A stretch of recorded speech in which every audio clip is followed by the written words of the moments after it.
పక్కా ఫ్లేవర్తో గమ గమ గమ గమ వాసనతో మన చింతకాయ చికెన్. మన చింతకాయని ఇలా శుద్ధంగా పై పట్ట బాగా తీసుకోవాలి. శనగ సోమరు,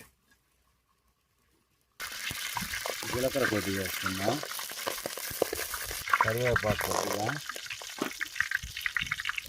పచ్చిమిరపకాయలు 4 రెండుగా కట్ చేసినవి, మన తెల్లగడ్డలు చట్నీ,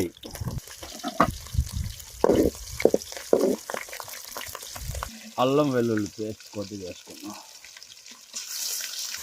బాగా మన అల్లం వెల్లుల్లి పేస్ట్ బాగా వేగుతుంది.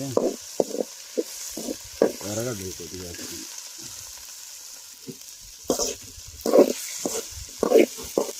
మనం స్పెషల్ చింతకాయ చికెన్కి ఇలా పొట్టు తీసి చిన్న చిన్నగా కట్ చేసుకున్న పీసులుగా ఇప్పుడు అది వేసుకున్నాం.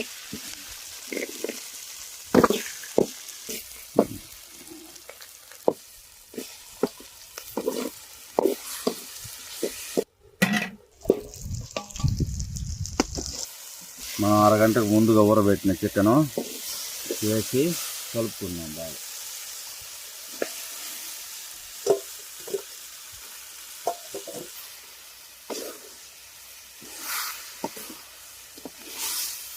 కారం కొద్దిగా తక్కువగా ఉంది, కొంచెంగా వేసుకున్నాం కారం. కొద్దిగా ధనియాల పొడి కొద్దిగా వేసుకున్నాం. మనం నీళ్ళు కొద్దిగా పోసి ఉడికించుకుందాం.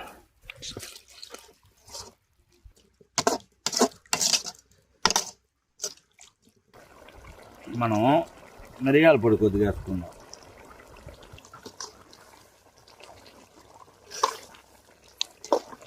ఉప్పు కొద్దిగా వేసుకుందాం. మానంగా ఉడికిపోయి రెడీ అయిపోయింది. మనం ఫైనల్ టచ్గా కొద్దిగా పైన కొత్తమల్లి తూవి 2 నిమిషాలు ఉడికించి మూత పెట్టి అంతే దించేయాల్సిందా.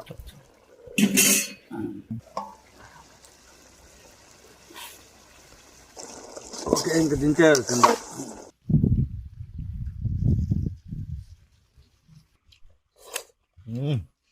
ఆహా, పుల్లదనంతో కారం కలిసి పులుపు కారం వేరే లెవెల్గా ఉంది. అంతా ఇంత కాదు. Please subscribe.